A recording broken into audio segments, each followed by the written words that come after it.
Good morning my dear students. Next हम लोग जो बात करेंगे ये बहुत इंपॉर्टेंट है। ये आपका सिर्फ फॉर्मूला है। ये फॉर्मूला का डेरिवेशन आपको नहीं पढ़ना है। डेरिवेशन इसलिए नहीं पढ़ना है कारण कि आपको इस सेमेस्टर में इंटीग्रेशन नहीं पढ़ना है, ठीक है। और इंटीग्रेशन नहीं पढ़ना है आपको सेकंड सेमेस्टर में, इस कारण से इसका कोई डेरिवेशन वगैरह आपको जानना नहीं है। सिर्फ हम लोग जानेंगे कि ये किस किस कर्व के लिए क्या क्या फॉर्मूला होता है, और ये फॉर्मूला इतना बहुत इंपॉर्टेंट है तो 2-3 और रह गया उसको मैं जस्ट आपको करूंगा, ठीक है। लेकिन ये फॉर्मूला आपको याद रखना है और ये ऑब्जेक्टिव में हर बार कम से कम तो दो पूछ ही देता है, ठीक है। और ये आपको अगर याद नहीं रहेगा तो सेंट्रोइड और सेंटर ऑफ ग्रेविटी का सेंट्रोइड का क्वेश्चन बनने वाला नहीं है।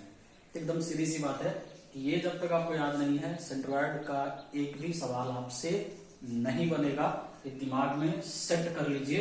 आपको ये फॉर्मूला रट के या नंबर ऑफ क्वेश्चंस को प्रैक्टिस करके किसी भी तरीके से ये फॉर्मूला का आपको रटना है। इसका कोई डेरिवेशन आपको नहीं जानना है, डेरिवेशन नहीं जानना है, नहीं पढ़ना है आपको, ठीक है। तो इसमें जो पहला मेरा है centroid for simple curve. Curve में पहला जो है ये सीरियल नंबर है, ये शेप का नाम है, कौन कौन सा शेप है, ये उसका फिगर मैंने इंडिकेट किया है, उसका लेंथ का मान, उसका एक्स बार का मान, उसका वाई बार का मान, ठीक है। पहले हम लोग सिंपल कर्व पे बात कर ले। स्ट्रेट लाइन है, ये स्ट्रेट लाइन आपका एक्स वाई प्लेन में है और एक्स वाई प्लेन में है और ये एक पर्टिकुलर थीटा एंगल पे ये स्ट्रेट लाइन है और ये एक थीटा एंगल पे है, ठीक है। तो इसमें हो क्या रहा है आपको पता है कि अगर हम इसको इस पे ब्रेक करेंगे और इसको इस पे ब्रेक करेंगे तो इस पे कॉस थीटा जाएगा, इस पे क्या जाएगा साइन थीटा जाएगा। तो इसको अगर हम डिवाइड करेंगे, ठीक है, इसको बीच से लेंगे और इसको बीच से लेंगे तो ये ए, इसको हम लोग लिखेंगे तो ये ए हो जाएगा कॉस थीटा और ये इस पे क्या आ जाएगा ए साइन थीटा। तो बीच से सेंट्रोइड हाफ निकालेंगे, ठीक है। तो ये अगर ये हम लोग करें तो एक रेक्टेंगल बनेगा जिसमें एक स्क्वायर बनेगा, ये भी ए होगा, ये भी ए होगा। तो ये ए का हाफ आप है तो ये a/2 हो जाएगा और ये भी a/2 हो जाएगा, ठीक है। तो ये क्या आ जाएगा cos थीटा और ये क्या आ जाएगा sin थीटा। तो इसका x बार का वैल्यू होता है a/2 cos थीटा और y बार का वैल्यू होता है a/2 sin थीटा। याद रखना है इसको। स्ट्रेट लाइन अगर x एक्सिस के पैरेलल तो उसका लेंथ का मान आपका क्या होगा a होगा और वो लेंथ जो होगा x बार में वो हाफ हो जाएगा, y बार 0 हो जाएगा, y बार में कोई वैल्यू नहीं होगा। उसी प्रकार से स्ट्रेट लाइन अगर आपका y एक्सिस के पैरेलल हो, x एक्सिस पे उसका कोई वैल्यू नहीं हो तो लेंथ तो आपका a होगा ही, ठीक है। लेकिन आपका x बार का वैल्यू 0 हो जाएगा और y बार का वैल्यू a/2 हो जाएगा। सेमी सर्कल आर्क का बात करें, सेमी सर्कल आर्क मतलब चाप की लंबाई, जो अर्ध वृत्त है उसके चाप की लंबाई, ठीक है। तो ये आपका सेमी सर्कल है, ठीक है, और ये इसका रेडियस है। तो टोटल लेंथ निकालेंगे तो क्या पाई इंटू ये रेडियस होगा तो ये रेडियस से मल्टीप्लाई कर देंगे तो आपको टोटल लेंथ पता चल जाएगा। तो पाई इंटू आर और इसका एक्स बार का वैल्यू होता है 2π/r, 2r/पाई। ये सब डिराइव करके आया हुआ मैथमेटिकली। मैं बार बार बोल रहा हूँ कि ये आपको नहीं पढ़ना है, पढ़ना इसलिए नहीं है कारण कि इस सेमेस्टर में इंटीग्रेशन नहीं पढ़ना और इंटीग्रेशन जब तक आप लोग नहीं जानिएगा ये नहीं बनेगा, आपसे समझ में नहीं आएगा। और ये वाई बार का वैल्यू क्या होगा 0 होता है। उसी तरीके से सेमी सर्कल आर्क ये आपका y एक्सिस के करस्पॉन्डिंग कंसीडर किया था, अब ये x एक्सिस पे पड़ा हुआ है, ठीक है। तब आपका ये क्या हो जाएगा, ये तब आपका ये आपका वैल्यू जो हो जाएगा, ये वैल्यू आपका हो जाएगा फिर से πr हो जाएगा, ठीक है, इसका लंबाई। फिर आपका जो x बार का वैल्यू है 0 हो जाएगा और y बार का वैल्यू कितना हो जाएगा 2r/पाई हो जाएगा। तो अगर x के पैरेलल है, ये अगर y के पैरेलल है, ये कर्व अगर ये y के पैरेलल है, ध्यान से देखिएगा, अगर ये y एक्सिस पे हम बनाते हैं तो y बार 0 हो जाएगा, x का वैल्यू मिलेगा। अगर हम x पे बनाते हैं तो यहाँ पे x 0 हो जाएगा, y बार का वैल्यू मिलेगा। सेम याद रखने का तरीका है। क्वार्टर सर्कल का अगर क्वार्टर सर्कुलर आर्क का बात करें तो ये क्वार्टर सर्कुलर आर्क है तो लेंथ इसका कितना हो जाएगा, ये इसका हाफ हो जाएगा, सेमी सर्कल का हाफ, तो ये πr/2 हो गया। और इसमें x बार का वैल्यू और y बार का वैल्यू दोनों आपका क्या होता है सिमिलर होता है। उसी प्रकार से आर्क ऑफ सर्कल का बात करें, सर्कल का आर्क मतलब चाप की लंबाई का अगर हम बात किया जाए, ठीक है, तो चाप की लंबाई, वृत्त के चाप की लंबाई की अगर बात की जाए तो ये आपका सेमी सर्कल आर्क सर्कल का आर्क है, ये सर्कल का आर्क है, ठीक है, लंबाई चाप। तो यहाँ पे ये एंगल, ये आपका एक्स एक्सिस और ये वाई एक्सिस, तो एक्स एक्सिस से एंगल अल्फा और ये भी आपका एंगल क्या अल्फा। तो यहाँ पे और ये इसका क्या है, यहाँ से लेके यहाँ रेडियस, तो ये रेडियस r है तो ये भी रेडियस आपका r हो जाएगा। तो यहाँ से लेंथ आपका क्या हो जाएगा 2r अल्फा, सिंपल सी बात है कि दो हाफ, एक हाफ ऊपर एक हाफ नीचे, तो दोनों को हम लोग क्या कर देंगे, जोड़ देंगे, और ये L, ये आपका एंगल, और ये R, दोनों को मल्टीप्लाई करके दो से गुना कर देंगे। ठीक है, फिर ये x, इसका जो आपका x बार का वैल्यू होगा r sin alpha by alpha होगा, और y बार का वैल्यू क्या हो जाएगा, 0।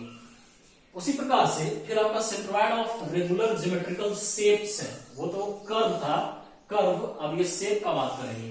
तो फिर आप यहाँ पे देखिए, फिर ये सीरियल नंबर है, फिर ये शेप है, फिर ये आपका फिगर है उसका, फिर एरिया है उसका, फिर x बार का वैल्यू है, और ये फिर आपका y बार का वैल्यू है। ये सब, ये पूरा आप अच्छे से कॉपी में नोट कर लीजिएगा, कारण कि बिना ये जाने में न्यूमेरिकल्स नहीं बनने वाले हैं आपसे।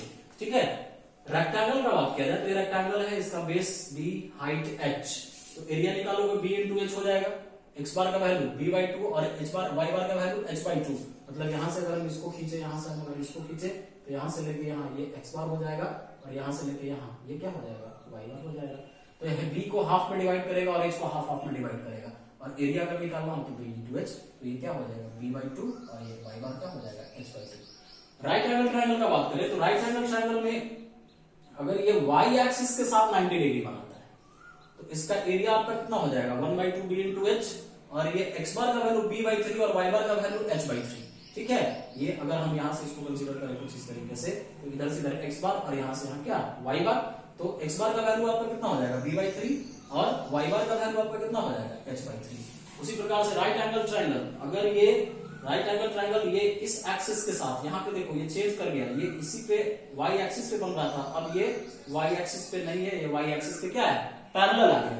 तो अब ये पोर्शन चेंज होके इधर आ गया, तब फिर एरिया तो आपका सेम होगा, एरिया आपका सेम होगा, लेकिन x बार का वैल्यू निकालिएगा तो x बार का वैल्यू कुछ और हो जाएगा, y बार का वैल्यू कुछ और हो जाएगा। तो x बार का वैल्यू आपका 2/3 इंटू b होगा, और y बार का वैल्यू आपका कितना हो जाएगा, h/3 हो जाएगा। ठीक है, जैसा कि आपको लोड सपोर्ट बी में पढ़ाया गया है, जहां से टिप से 12/3 और हाइट से ये मैक्सिमम पोर्शन से L/3, वही कॉन्सेप्ट है यहाँ पे, ये b बाई 2/3 इंटू b और ये h/3। सेमी सर्कल का बात करो तो सेमी सर्कल ये हो गया, सेमी सर्कल का एरिया ये हो जाएगा, और आपका ये x बार का वैल्यू 4r/3 पाई और y बार 0। अब ये बेस से होगा, हमेशा ये चीज याद रखिएगा कि ये दिमाग में रखिएगा कि अगर सेमी सर्कल का बात किया जाए तो सेमी सर्कल में x बार का वैल्यू अगर बेस से कंसीडर किया जाए, ये इसका बेस है, तो बेस से कंसीडर करोगे ये x ये y, ठीक है, ये x ये y, तो यहां से अगर यहां कंसीडर करोगे, ठीक है, तो कहां से, यहां से अगर कंसीडर करोगे तो ये कितना हो जाएगा 4r/3 पाई, और y में जाओगे तो ये कितना हो गया 0। ठीक है, फिर अगर सेमी सर्कल का बात करो, सेमी सर्कल ये x एक्सिस पे पड़ा हुआ है, तो x एक्सिस पे जब पड़ा हुआ है तो फिर से आपका एरिया कितना हो जाएगा, πr²/2, y बार का वैल्यू क्या हो गया, सॉरी x बार का वैल्यू 0, x बार का वैल्यू 0 और y बार का वैल्यू क्या हो जाएगा 4r/3। ये आपके एग्जाम में पूछा है, कितनी बार पूछा है आपके ऑब्जेक्टिव में। फिर क्वाड्रेंट का बात किया जाए, मतलब एक साइड का बात मतलब क्वाड्रेंट का वन साइड, तो ये फिर ये क्या हो जाएगा, ये आपका आर्क हो जाएगा, जिसमें हम क्वाड्रेंट इसको बोल रहे हैं, और वहां पे क्या बोले थे, क्वार्टर सर्कुलर आर्क बोले थे, ये क्वाड्रेंट हो गया। फिर ये इसका एरिया निकालेगा तो π/4 πr²/4 हो जाएगा, और इसमें x बार का वैल्यू और y बार का वैल्यू दोनों से बराबर हो जाएगा। ठीक है, उसी प्रकार से अगर सर्कुलर सेक्टर का बात किया जाए, सर्कुलर सेक्टर मतलब दिस, मतलब सिमिलर वैसा ही फिगर है, सर्कुलर सेक्टर करने का मतलब दिस, तो circular sector r into alpha into r², ये आपका एरिया निकल जाएगा πr², और ये 2r, ये x बार का वैल्यू 2r sin अल्फा/3 अल्फा, और y बार का वैल्यू क्या हो जाता है 0। तो ये याद रखना है सिर्फ आपको, मैं बार बार रिपीट कर रहा हूं कि आपको इसका डेरिवेशंस नहीं पढ़ना है, सिर्फ ये फॉर्मूला दिमाग में रखना है, कारण कि ये जब आपके दिमाग में नहीं होगा सवाल आपसे नहीं बनेगा। ठीक है, इसके बाद कुछ और शेप है, वो शेप का मैं नाम यहाँ पे इसी में लिख देता हूं। ठीक है,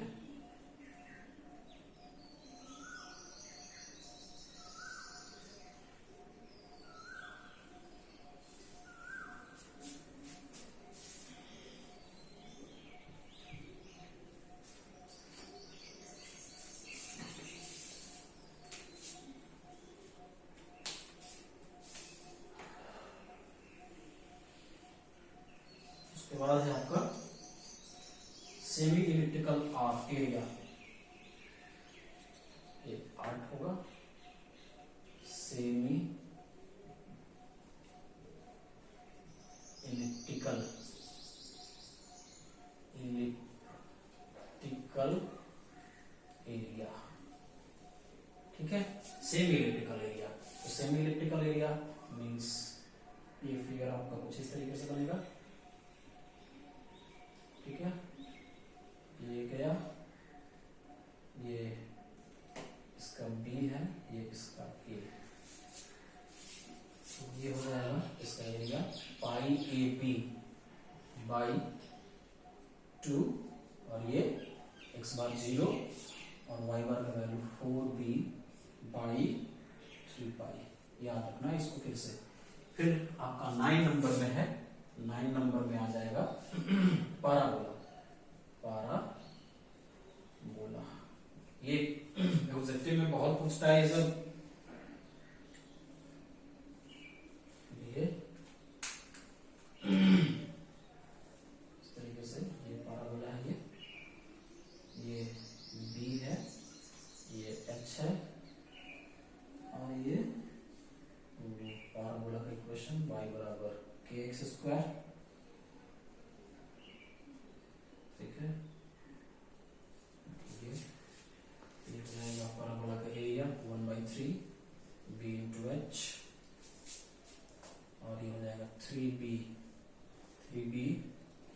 बाई 4, और ये 3h बाई 10। ये दो और है, तो ये भी आपको याद रखना है। ये आपका सेमी इलिप्टिकल एरिया है, मतलब कि आधा इलिप्स है, तो इसका ये आधा इलिप्स है, एरिया आपका पाई ए बी बाई 2 हो जाएगा, x बार 0 हो जाएगा, और y बार 4b बाई 3 पाई हो जाएगा। उसी तरीके से पाराबोला है, तो पाराबोला के लिए क्या हो जाएगा, एरिया आपका ये 1/3b इंटू h, और ये x बार 3b बाई 4, और y बार आपका कितना है 3h बाई 10, ठीक है। ये आपका जो यूनिट 4 का फर्स्ट टॉपिक था सेंट्रॉइड, वो आपका फिनिश्ड हो चुका है। अब हम लोग करेंगे न्यूमेरिकल। तो न्यूमेरिकल बहुत ज्यादा इसमें करेंगे हम लोग, बहुत अच्छा न्यूमेरिकल इसमें आता है। T section, I section, L section, C section, Z section, इतना सारा सेक्शन है, और यहाँ से 2 क्वेश्चन मिनिमम आपको पूछता ही पूछता है, ठीक है।